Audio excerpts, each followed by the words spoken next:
Okay, happy Saturday everybody. Welcome to another episode of China Update, where I provide you with the most up-to-date political, economic and geostrategic analysis on the world's number 2 economy.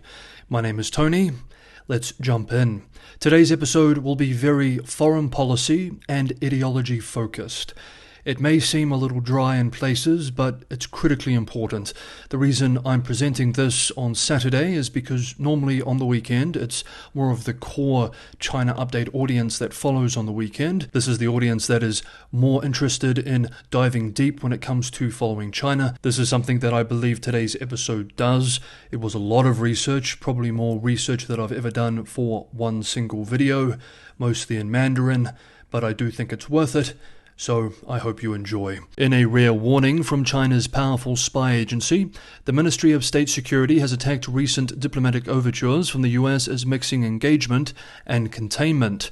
The statements, part of an article called Old Wine and a New Bottle, the US strategy towards China's new approach is actually the old approach, comes less than a week after Commerce Secretary Raimondo's visit to Beijing and gives us a clear window into how hawks in Beijing are debating US policy and view US-China relations.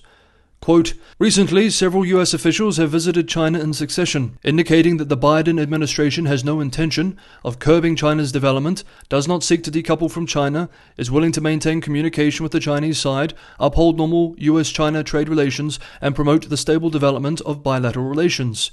However, at the same time, the US approved arms sales to Taiwan, provided military financing to Taiwan, continued to stir up issues related to Tibet, the South China Sea, and publicly talk down the Chinese economy. These actions reflect the obvious dual nature of the Biden administration's strategy towards China. End quote. The spy agency's article then argues that there are three subjective intentions of the US government in its China policy, which are 1. Attempting to release mixed signals to provide diverse arguments, increasing the difficulty for the opponent to judge and interpret. Quote, this was a basic tactic during the US-Soviet Cold War era. End quote. 2. Demonstrating self-restraint to appease the opponent's emotions, preventing the opponent from overreacting. Quote, this has also been seen throughout the history of great power competition over the past few centuries. End quote. And 3. Reserving a window for dialogue to expand channels of influence, seeking limited cooperation from the opponent. The piece that we're referring to here ends with, quote, China will not let its guard down due to a few beautiful words from the US. Faced with hegemony and bullying, China will continue to advance its great struggle, which has many new historical characteristics. The US's various obstructions, containment and suppressions will only make China more resilient and self-reliant. End quote. This should make it very clear that there is very little appetite in Beijing in the current environment for much dialogue, cooperation or compromise with the US or her allies. A conclusion which will become even more stark when we examine ideology later in today's video. But first, let's stay a little bit longer with US-China relations. There appears to be actors on the US side who, rhetorically at least, seem much more optimistic in their view of the relationship and the space the US has for engagement with Beijing. US Commerce Secretary Raimondo on US outlet CBS's Face the Nation, for example, discussing her recent trip to Beijing, told the outlet, quote, I think we made a great deal of progress. In terms of concrete deliverables, I was able to open 3 specific lines of communication with the Chinese, which is a huge step forward. We haven't really had any contact in more than 5 years, so we agreed to share information about export controls, we agreed to open a dialogue on commercial issues, which is very important because China has not treated US business fairly. But I think that more than any of that, we are just starting to resume a direct line of contact and communication, which we need to do if we are going to manage what is a very complex and potentially volatile relationship with China. End quote. Then, in a US-based Washington Post article this week, that outlet argues that the impressions Commerce Secretary Raimondo took away from her trip to Beijing and Shanghai included that China is, quote, nervous about its future and wants more communication with the United States, end quote, and that, quote, as it faces these headwinds, China has toned down its anti-Washington rhetoric, if not its global ambitions, end quote. The piece then quotes Raimondo directly, who told the Washington Post on Wednesday of this week, quote, they want a relationship of greater communication, end quote. In response to this article and these observations from the Commerce Secretary, veteran China analyst Bill Bishop, who we've quoted many times on China Update and is typically quite measured and calm in his comments, could not contain his shock, observing, quote, seriously, Raimondo is delusional if she actually thinks the PRC side has toned down its anti-Washington rhetoric, but impressive that she avoided any discussion of her Huawei humiliation, end quote. Who is correct then? Has the PRC side toned down its Washington rhetoric? Well, we've already noted the Ministry of State Security comments above, but there was also a special state-run Xinhua commentary published the same day as the Washington Post article, which we just covered. I will let viewers be the judge. Quote, in recent years, America has gone to great lengths to retain its global hegemony by stifling the development of other countries, say China. Washington does this in a myriad number of ways, fabricating lies, fomenting trouble, and forcing China out, particularly in the high-tech realm, where it has framed a rising China as a spy, a cyber threat, and a human rights violator, to pave way for its sanctions and protectionist curbs. End quote. Next up, Italy wants out of the Belt and Road Initiative, and is Beijing preparing for war with the United States? If you're enjoying today's episode of China Update, don't forget to hit the like button. Liking, sharing, and subscribing all helps for the channel. And for anyone who can go that extra mile and help me keep China Update financially sustainable, help me continue making these episodes every day, 6 days a week for you all, open and free, Patreon and Buy Me a Coffee links are in the description below. This is a lot of work, but all your support, whether it's liking, sharing, subscribing, or this final part of financial support, are all incredible sources of motivation. So thank you so much, everybody, for the ongoing support. Let's continue. It appears that the Italian government does not want to renew the Memorandum of Understanding for its participation in the Belt and Road Initiative, which expires in March of next year. But it is also concerned about being punished by Beijing if it pulls out.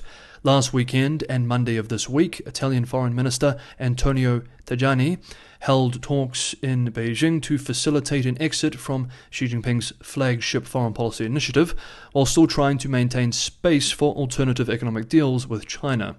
The foreign minister at a press event in Beijing expressed, quote, we didn't achieve great results with the Belt and Road, but that doesn't matter. We are determined to move ahead with plans to strengthen our commercial ties, end quote.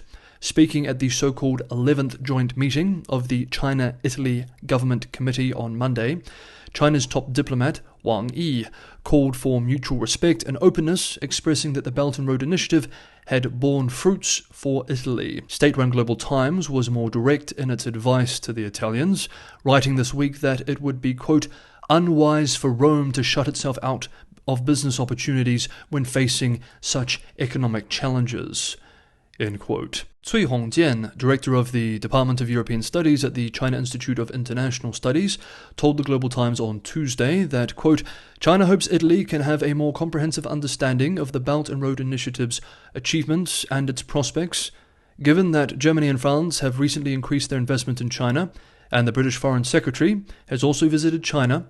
Italy should also focus on its own interests and principles, rather than dancing to the tune of the US, end quote. We note that neither Germany, nor France, nor the UK for that matter, are in the Belt and Road Initiative. Indeed, currently Italy is the only G7 economy to have signed up to the Belt and Road Initiative.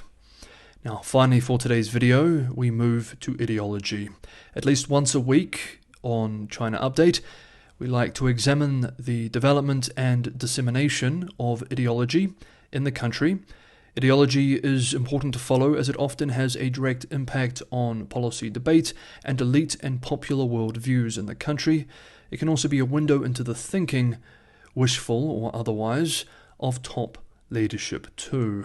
This week, state-run China Youth Daily had a special article written by two Marxist scholars titled "Correctly Grasp the 5 Dimensions of Extreme Scenario Thinking." Extreme scenario thinking is a concept which has been around for some time, but became much more prominent after General Secretary Xi Jinping advocated it at the National Security Commission meeting back in May, which we covered at the time, when he expressed, quote, "Be prepared for worst-case scenarios and extreme scenario thinking," end quote. This article is one of the deepest explanations since then of this concept. One analyst expressed on it, quote, "I think this piece is interesting as a window into how the concept is being discussed, not just at the top, but down through the system too," end quote. Like I said, the article is called "Correctly Grasp the 5 Dimensions of Extreme Scenario Thinking." The 5 dimensions are, and I am quoting them in my translation from the original Chinese: 1. We must be guided by scientific theory. 2. We must base our actions on facts. 3. We must use great struggles as a means. 4. We must ensure independence and autonomy. And 5. We must be guided by national rejuvenation. As we examine some of the salient points of the piece, it becomes very clear what this so-called extreme scenario thinking is referring to, and indeed it is quite disquieting. Quote, "Seeking truth from facts is the fundamental requirement for Chinese communists to understand and transform the world. It is our party's basic thinking, working, and leadership method. Extreme thinking, as a strategic thinking, requires a correct judgment of things. Only by correctly analyzing the situation, carefully assessing the situation, striving to tap advantages, and skillfully avoiding disadvantages, can we know ourselves and our opponents and be invincible in all battles. Basing our actions on facts means, firstly, discarding illusions and actively preparing. Since the reform and opening up, the country has been in a stable and harmonious environment for a long time. Some officials and the public have been blinded by the beautiful scenery in front of them, ignoring the turbulent undercurrents behind them, suffering from soft bone disease and panic." End quote. Okay, now here we need to make a brief detour and quickly unpack what this soft bone disease is referring to in this context.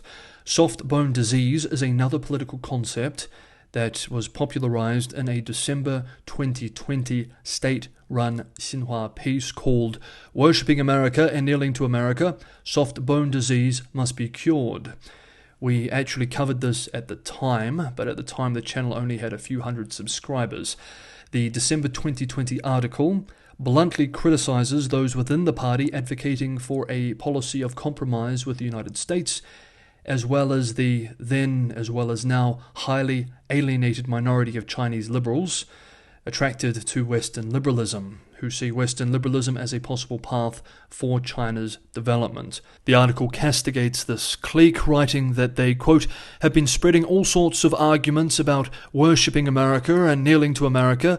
They envy American democracy and freedom, or tout the current situation of human rights in the United States, or exaggerate the self-repairability of the American system. They believe that the moon in a foreign country is rounder than that in China, and they do their utmost to denigrate and slander their own country." End quote. The commentary says that these people within the party and the government suffer from soft bone disease and declared, quote, "We must resolutely struggle against them, pierce their painted skin, eliminate their influence, and not let wrong values confuse people." End quote.